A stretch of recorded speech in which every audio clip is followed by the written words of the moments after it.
Not too far from where I live in Greensboro, North Carolina, there is a neighborhood, or maybe a couple neighborhoods, where they have these lighted Christmas balls that are hanging from the trees, and people make special trips to go up and drive through those neighborhoods, and it's really neat. So I thought we would give it a whirl and try to make one of those balls. So hang around and I'll show you how we did it.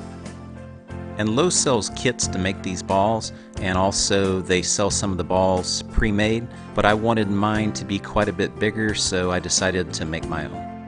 I believe a lot of these balls that you'll see are actually made from chicken wire, but I actually made mine out of this green, I guess it's plastic or vinyl coated clothesline. And it's the kind of clothesline that when you bend it, it retains its shape.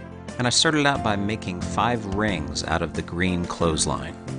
And I wanted it to hold its shape and be a little bit more rigid, so instead of just using one of the clothesline wires to make the loop, I took 2 of them and kind of wound them around each other so that it's a little bit more sturdy.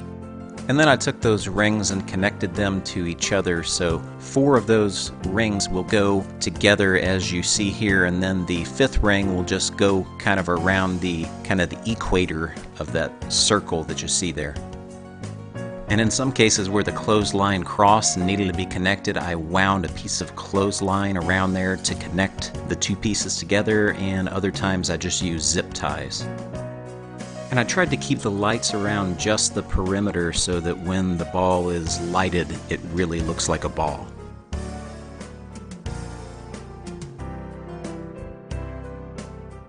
You can experiment with different color lights. I used 2 colors on this particular ball, but you can use just one or use multicolor lights or whatever you think would look best. And when it was done, I just used the clothesline to hang the ball. And I also zip tied the plug and the extension cord to the clothesline, making sure that there's a little bit of slack there so I don't pull that connection apart.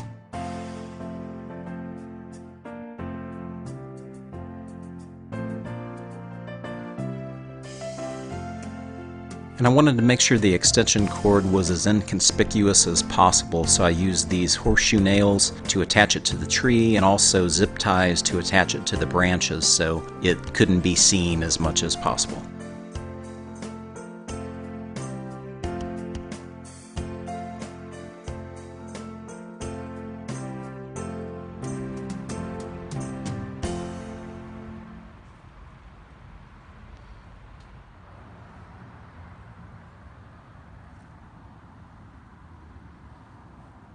And I also used some of the wire to attach the ladder to the tree to make sure it didn't move.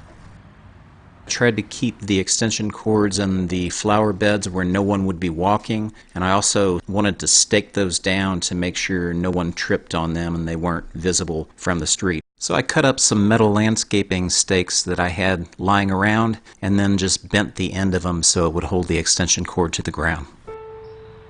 This was a really fun project, and I hope you enjoyed it too. If you did, please leave a comment and give us a like, and if you haven't already, please take the time to subscribe to our channel. Thanks for watching, guys, and have a very Merry Christmas. This guy that you see here is a feral cat. I guess he's not so feral anymore, but he was about 6 months ago when we found him, and we've named him Leon. And you can see here that he's figuring out how to lay down in my lap, but his back end is kind of propped up there, I think because he's a little too long for my leg.